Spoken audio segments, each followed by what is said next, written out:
Hello dears, welcome back to Xylem Learning. It's me, Adarsh. മക്കളെ വളരെ പ്രധാനപ്പെട്ട basic ആയിട്ടുള്ള ഒരു ഐഡിയ ആണ് ഞാൻ നിങ്ങൾക്ക് ഈ വീഡിയോയിൽ പറഞ്ഞു തരാൻ പോകുന്നത്. ആദ്യമായിട്ടാണ് നിങ്ങൾ ഈ ചാനൽ കാണുന്നതെങ്കിൽ ഉറപ്പായിട്ടും സബ്സ്ക്രൈബ് ചെയ്യുക, ബെൽ ഐക്കൺ കൂടെ എനേബിൾ ചെയ്യുക. അതുപോലെ തന്നെ വീഡിയോ മുഴുവനായിട്ടും സ്കിപ്പ് ചെയ്യാതെ കാണാൻ ശ്രദ്ധിക്കുക. ആദ്യമായിട്ട് നമ്മൾ പഠിക്കാൻ പോകുന്നത് എങ്ങനെയാണ് ഒരു നമ്പറിൽ നിന്ന് ഒരു ഫ്രാക്ഷൻ സബ്ട്രാക്ട് ചെയ്യുക. അതായത് ഒരു സംഖ്യയിൽ നിന്ന് എങ്ങനെയാണ് ഒരു ഭിന്ന സംഖ്യ കുറയ്ക്കുക. നോക്കുക, 6 - 3/4 എങ്ങനെ ചെയ്യും നോക്കിക്കോ. വളരെ സിമ്പിൾ ആണ്. 6 എന്ന് പറയുന്നത് ഒറ്റയ്ക്കല്ലേ നിൽക്കുന്നത്, അതിനെ നമുക്ക് 6/1 എന്ന് എഴുതാം. 6/1 ഓക്കെ ആണല്ലോ. 6/1 - 3/4 ഓക്കെ ആണ്. ഫസ്റ്റ് സ്റ്റെപ്പ് എന്താണ്? 6നെ നമ്മൾ 6/1 എന്ന് എഴുതുന്നു. ഇനി നിങ്ങൾ മനസ്സിൽ ഓർത്ത് വെക്കേണ്ടത് ഈ ഒരു ചിത്രമാണ്. നമ്മൾ പഠിച്ചിട്ടുണ്ട്, നമ്മൾ അതിനെ കുന്തം ലോ എന്നൊക്കെ വിളിച്ചിട്ടുണ്ടായിരുന്നു അല്ലേ. ഓക്കെ, നോക്കൂ എന്താണ് ചെയ്യേണ്ടത്. ആദ്യം 6നെ 4 കൊണ്ട് ഗുണിക്കുക. 6 × 4. ഓക്കെ, നടുവിലുള്ള ചിഹ്നം ഏതാണടാ? നടുവിലുള്ള ചിഹ്നം മൈനസ് ആണ്, മൈനസ് ഇട്ടേ. ഇനി 3 × 1 ഓക്കെ ആണല്ലോ. ഫസ്റ്റ് 6 × 4 ചെയ്യുന്നു, -3 × 1 ഡിവൈഡഡ് ബൈ, അടുത്തത് ആരെ തമ്മിലാണ് മൾട്ടിപ്ലൈ ചെയ്യേണ്ടത്? 1ഉം 4ഉം തമ്മിൽ. 1 × 4. 6 × 4 എന്ന് പറഞ്ഞാൽ എത്രയാണ്? 6 × 4 24 -3 × 1 3 ഡിവൈഡഡ് ബൈ 4 ഓക്കെ ആണോ? ദാറ്റ് ഈസ് ഈക്വൽ ടു 24 - 3 എന്ന് പറഞ്ഞാൽ 21.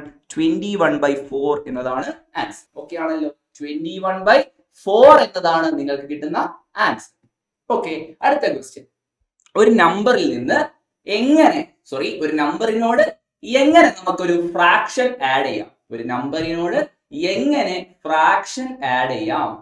അത് വളരെ സിമ്പിൾ ആയിട്ട് നിങ്ങൾക്ക് ചെയ്യാം. ഇതുപോലെ തന്നെ ചെയ്യാം. നോക്കിക്കോ, 16 + 3/4 ചെയ്യാൻ പറഞ്ഞാൽ ഇങ്ങനെ ചെയ്യും.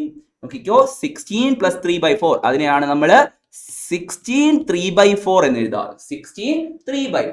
അതിനെ ഒരു സിമ്പിൾ ഫ്രാക്ഷൻ ആയിട്ട് എഴുതാൻ പറഞ്ഞാൽ എങ്ങനെ എഴുതും? നോക്കിക്കോ, 16നെ നമ്മൾ 16/1 എന്ന് എഴുതും. ഇനി ഇതേപോലെ 16 × 4, നടുവിലുള്ള ചിഹ്നം ഏതാണ്? Plus. 3 × 1 plus 3 × 1 whole divided by, താഴെയുള്ളവരെ തമ്മിൽ മൾട്ടിപ്ലൈ ചെയ്യുക. താഴെയുള്ളവരെ തമ്മിൽ മൾട്ടിപ്ലൈ ചെയ്താൽ 1 × 4 ആണോ? Set. That is equal to 16 × 4 എന്ന് പറഞ്ഞാൽ 64 പ്ലസ് 3 × 1 3 ഡിവൈഡഡ് ബൈ 4, അതായത് 67/4 എന്നതാണ് ആൻസർ. ഓക്കെ അല്ലേ? 67/4 എന്ന് നിങ്ങൾക്ക് ആൻസർ കിട്ടും. സോ എങ്ങനെയാണ് ചെയ്യേണ്ടത് എന്ന് മനസ്സിലായല്ലോ. മനസ്സിലുണ്ടാവേണ്ടത് ഈ ഒരു ചിത്രമാണ്.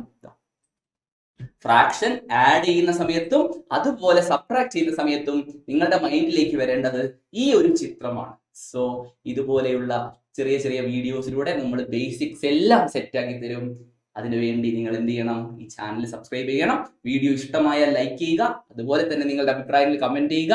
മറ്റൊരു പ്രധാനപ്പെട്ട കാര്യം കൂടി, നിങ്ങളുടെ ഫ്രണ്ട്സിനും ഇതൊക്കെ കണ്ട് നന്നായിട്ട് പഠിക്കാൻ കഴിയേണ്ടതുണ്ട്. സോ വീഡിയോ അവർക്കൊക്കെ ഷെയർ ചെയ്ത് കൊടുക്കുക. നമുക്ക് വീണ്ടും കാണാം. Good bye.